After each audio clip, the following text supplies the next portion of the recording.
back into another Dragon Ball Super card game video. Yeah, I'm back with another deck. We're back at it again, boy. This one is the, I don't know what that was. I don't know, just relax. This is the starter deck Broly, but not what you would probably think it would be with, right? And I tried to make this way back when I first saw the starter deck Broly. I already knew that the other chain, the rare, super rare chain, was gonna be really good, right? And this was kind of in the back of my head for quite a while, and I started testing it recently. I was like, well, this is pretty fun. I don't think it is going to be broken or as good as the other chain or other decks that have been topping or even won an event, but I think it's a pretty good deck to take at the locals. I think it's a pretty good deck to compete with a few other things in the meta. I even went against a Super Shenron for the gameplay video later on. You can always skip to that after looking at this if you'd like, but I want to go ahead and break down the video or the deck itself and kind of go through my thought process of the choices and what I've kind of changed in the recent testing as well. Because I did post this on the Discord. Join if you'd like as well. The link is in the description.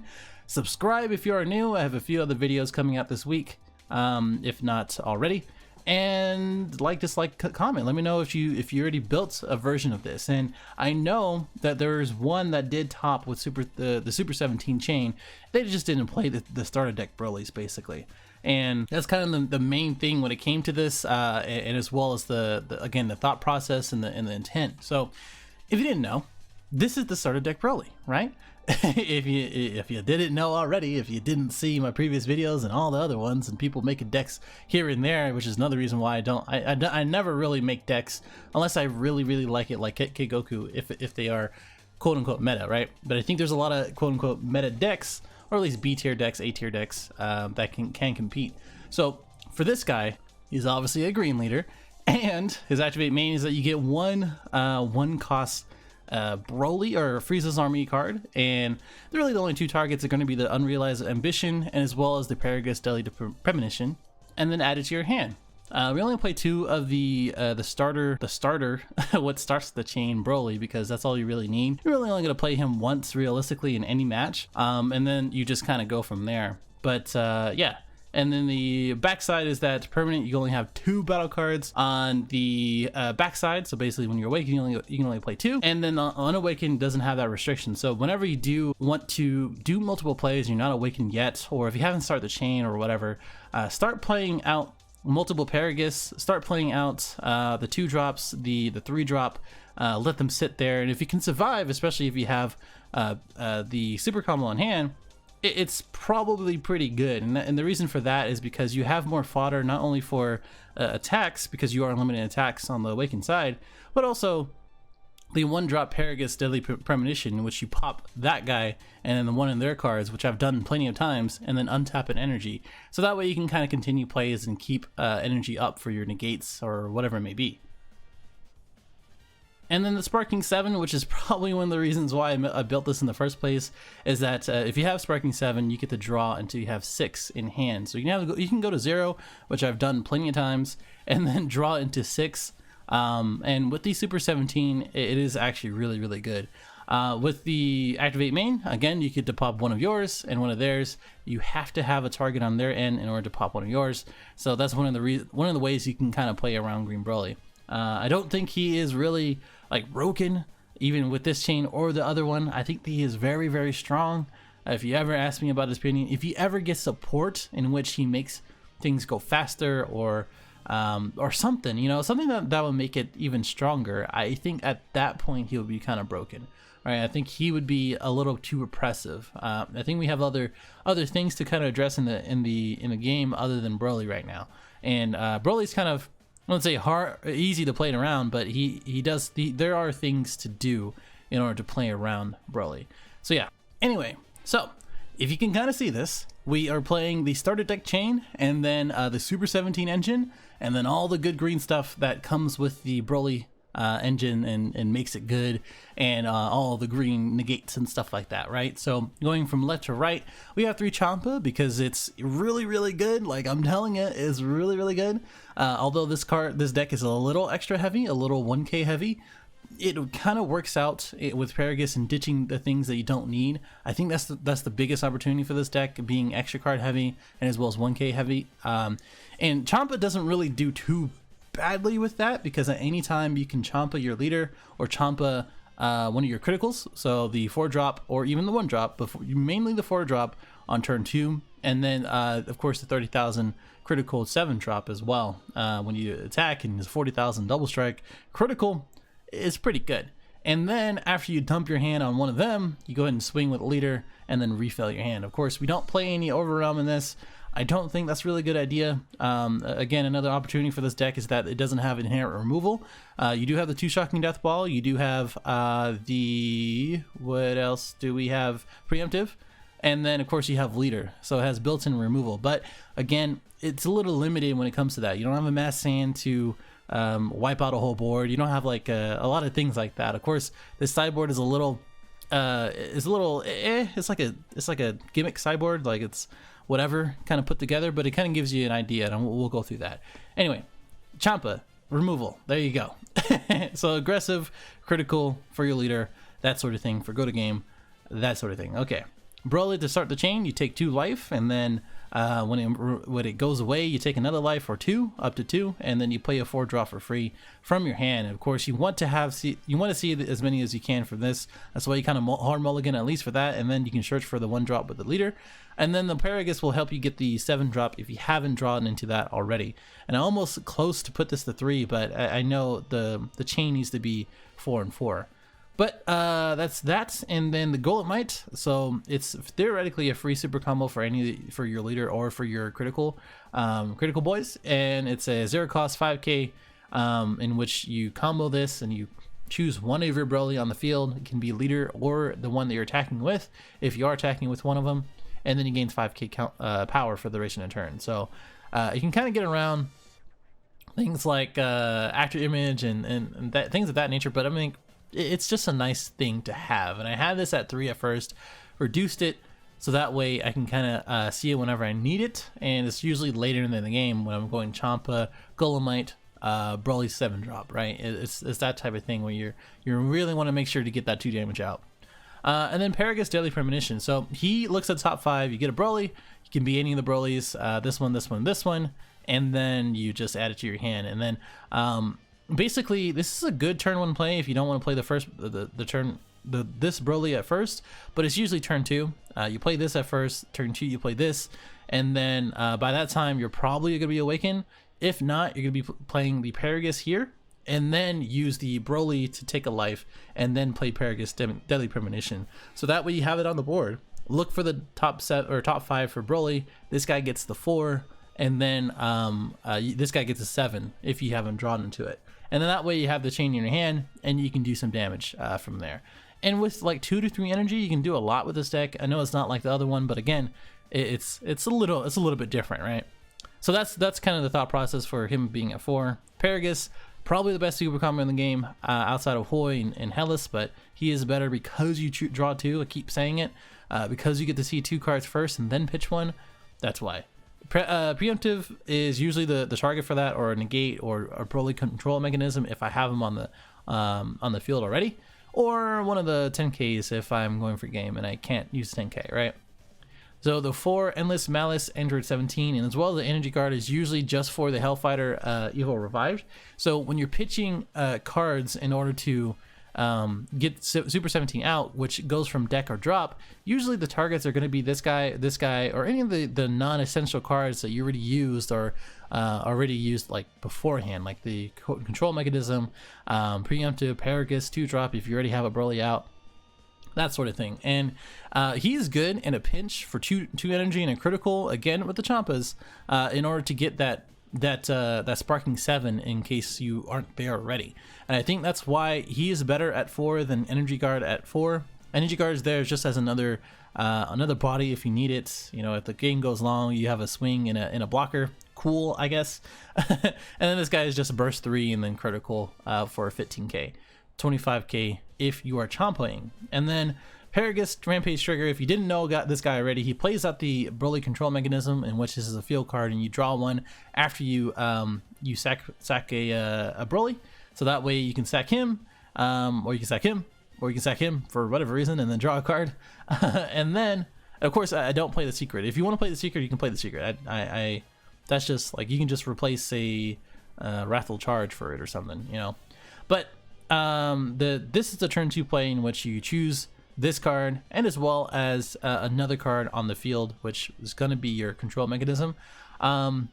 And then you get to choose a Broly from the drop, any of them, or a 6 or less from the deck. And unfortunately, you don't play the 6 drop, which you very well could, but you have to change up some ratios in the chain, which you don't want to because it's consistency. And then you get this guy if you haven't seen him from Paragus or from draws, basically. And then, of course, you already know about Energy Guard. Hellfighter is the Union Absorb target. He has barrier, so that's pretty cool. Kind of gets around a lot of different things. You Union Absorb from your hand or drop from one of these guys. Never had an issue with that. By the time I'm playing him, I always see a 17 in my hand or drop, so that's cool. And then you play out the Super 17, in which you pitch 2 cards from your hand, which can be extra cards, again, extra heavy, or a Paragus, or one of the targets in which, you know, you're gonna have to use for later. You do play this at 4 because you want to keep doing it. You want to go ahead and pop the Super 17 after you're done with them. So you make them pitch 2, you pitch 2, and then by that time when you're swinging with this guy, which they can't negate, you get to go ahead and dump your hand and then swing for leader and then Champa, and then usually at that point you won the game because you're swinging with critical here, you're swinging with this guy, you're swinging with this guy. You get the idea. And then rushing forth. So rushing forth is just critical. It's just like the other one, where you ditch 2 cards and you play out the 7 instead of the 8. Or the 6 basically, and then the 7 is a 30,000 critical guy in which you activate battle on their turn or your turn, burst 3 once per turn, of course, and then they drop a card into their from their hand to the drop. So again, in a pinch, if you already have this chain going, right, and you only have what, 4 cards in well, let's say, yeah, 4 cards, because at that time you already pitched this guy, you already pitched this guy, you probably already pitched this guy to get this guy out off the field, and by that time you have 4. When you swing with this guy, you burst 3, and then you have 7, and now your leader is alive to draw 6. So I mean, that's another thing to kind of keep aware of. And then we have Shocking Death Ball, kind of a staple. Wrathful Charge. The reason why I'm playing 4 is because I ran into too many issues with not being able to remove my guys on my turn, I guess, if I didn't see a Paragus, or if I just did draw dead. Another thing is that you're already dropping 2 for this guy, you're making them drop 2, you're already dropping 1 from this guy, and then every time that you're able to, you can go ahead and Wrathful Charge your Super 17 out if you don't need him anymore, if you already have another guy or another 3 drop in your hand, make them drop a card and negate, and then make them drop a card on their turn with the 7 drop. I think it's been going well. Like, I know it's not very much when it comes to hand destruction, but with the pressure you're putting on offense and the defensive pressure that you're still making them drop cards, it's pretty good. Like, I think it's a fair hand destruction deck, and I think it's not bad. Like, it adds up, and it just counts quite a lot. Yes, you will have issues against cards or decks that is, in which draws a lot and recovers a lot, but you're gonna have to play your cards right, literally, in which you put the pressure on where it needs to be, right? So that's my thoughts on that. And then the Preemptive Strike, 4 or less, it's clutch. There you go. That's just really good. It's not much you can say. It's, it prevents a lot of plays. And by the time you do have 2 open, you already have your chain out, you already have this guy out, and you already have 2 open energy, and you just use that. So there you go. The side deck is just, like I said, gimmicky. Father Son for the mirror, the Shocking Death Ball in case you don't need the Wrathful Charge, the Super 17 in case you need removal, the Dark Power for more additional hand destruction by the time you need it. You can just pop it, and then Time Chronoa for any yellow leaders, Crisis Crusher because you don't play any 1-drops other than the 1-drop Broly, which you're going to pop anyway, and then the Tien Shinhan, attack anyway, Tien Shinhan just for the Janemba, which I did play Janemba, and I did win. And I think it's because I have these inherent hand destruction cards, and I think that really helped me out. But that's the deck. Let's go ahead and go into the gameplay against Super Shenron Blue Yellow. All right, here we go. So we're going through the mulligan right now. I just kind of pitched out anything that I didn't need that turn. For the Preemptive Strike, I kept it because any of the preface or the youthful Voma, because I didn't know at the time if he was playing the variant or not, but I just assumed it can be preemptive striked and then or stroked and then they just tap out for it basically, and that really hurts the deck if you can get it off. I didn't really get a chance to do this game, but if you ever do go against this deck or Super Shenron in general, preemptive strike does kind of end their plays if they don't have another way of untapping energy, which you know, with this deck I think there's not too many things that will affect a certain variants of Super Shenron, like the ones that are maybe swap with the Shocking Death Ball would be pretty good. I thankfully went ahead and drew into the 4-drop, so I don't have to actually go look for that and use a Paragus for it, which I probably will go ahead and use anyway. I'm probably gonna go ahead and use the Rampaging Trigger or Rampage Trigger in order to get another 4-drop and just go ahead and get the Broly control mechanism, because I do have the chain in my hand already. And then I went ahead and just went face for both, because I figured that he's not really gonna attack, and if he does attack, I don't mind guarding or comboing out on my leader, and I don't mind the 1-drop being killed either, because you know I kind of want that to happen. But with Super Shenron, probably wasn't going to be the best idea to tap out, but I kind of really needed to go ahead and start that chain, because I didn't have a Shocking Death Ball in my hand. I only had a Preemptive Strike, and I didn't want to go too defensive on my turn. So when I went ahead and just did this, and kind of played out well, kind of didn't, because now I have to face this Krillin, which I probably have to take the crit. Most likely double strike crit, because this is just how the things go for my life, you know. There's not much leeway. I'm gonna take a 30,000 double strike critical. I'm like okay, or 35,000, even better, right? So I went ahead and critted the Champa, and as well as a Hellfighter, which is not too big of a deal. I don't think I'm gonna use the Hellfighter anytime soon anyway.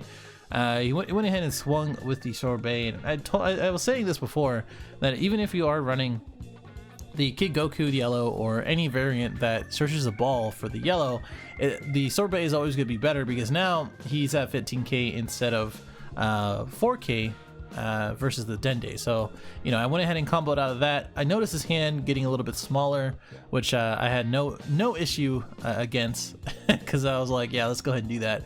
Went ahead and got the two Personal Ambition, and then Child's Wish out the Preface, which again, if I had 2 green energy, which, you know, my man is at turn 2 going at it, you know, I could have prevented that, and you know, now he has 2 extra cards that are dead in the hand.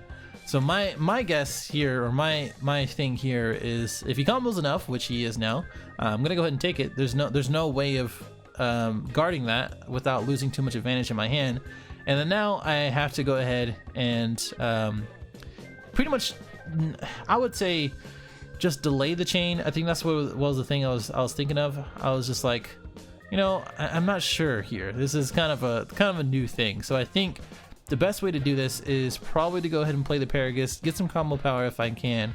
The 7-drop is not good to see, because it is a 1k. I went ahead and woke, and there's another 7-drop. So I was just like, fuck me, right? So I went ahead and I was gonna go ahead and KO my Broly in order to get to the 4-drop, but I was like, I have an extra swing, and that was another thing. It's like Nimbus is a thing. He didn't go and he went ahead and pitched for it, so I can only have one more attack after that. And then I think I went ahead, swung at the Preface, and then combo, which in retrospect, you know, I think what I could have done a little bit better here is maybe just swung at the Krillin, and then make sure he doesn't combo out, because the Preface is pretty useless on the board. It has to be in the drop to be useful. I went ahead and basically past turn after that. He only had 3 cards in hand. I know 2 of them were Personal Ambition, I do believe. Well, actually he used those already. Yeah, just 3 cards in hand, wasn't that big of a deal. So he has another Krillin, taking another life with another Bean, and then another double strike. So he can go fuck himself with this one.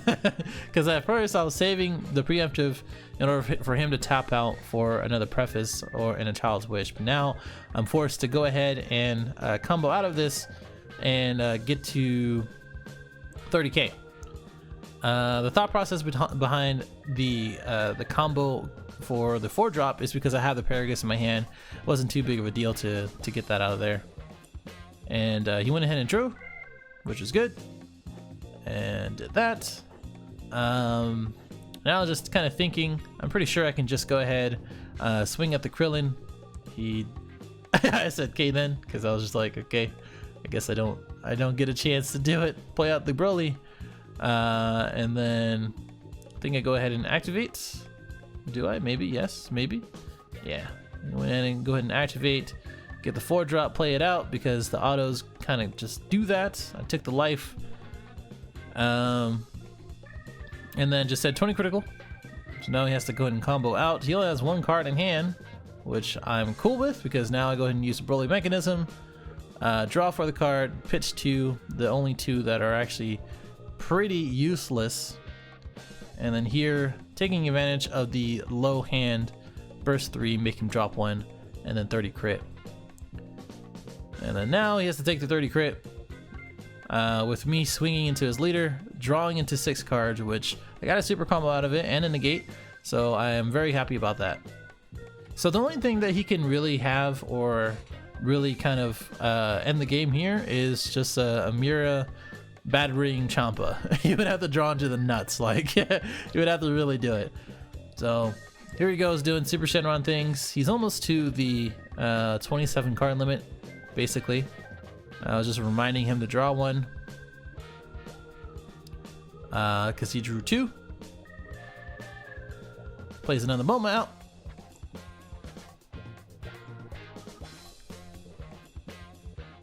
Untaps 2. And then mills as needed, draws another one with personal ambition. I think at this point he is at that limit, basically.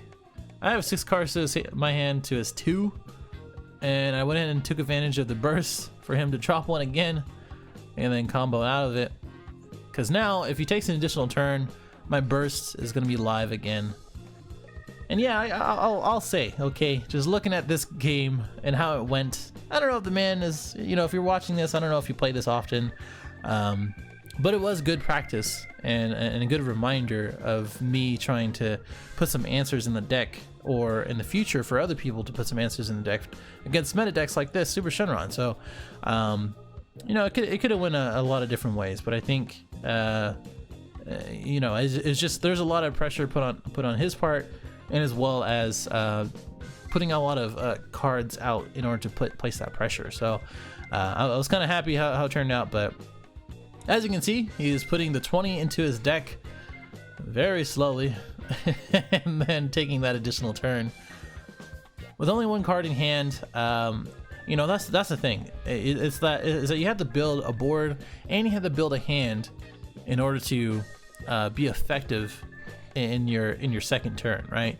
So if you don't do that and you're not effective and you don't have that card advantage, it's really difficult, right? And I think that's something that he already realized further into this game. Here's another Krillin. I don't know what he's looking for, but he's looking for something. So I went ahead and burst 3 again because it was a new turn, and then I drew 2. And I'm gonna pitch the preemptive because it's dead to me. You are dead to me, preemptive. No, he's at 1 card, 1 life. He's swinging with Bulma. I don't think he combos. He kind of just gave up here. But yeah, that's pretty much it for the gameplay. Because here I went ahead, swung, and that was pretty much a good game.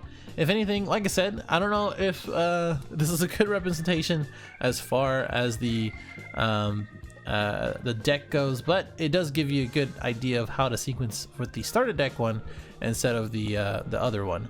So I wish I could have played a little bit more with the Super 17 because it is pretty nutty when it gets to it, but maybe that'll be another time. Maybe I'll do another gameplay video or live if I ever do that again.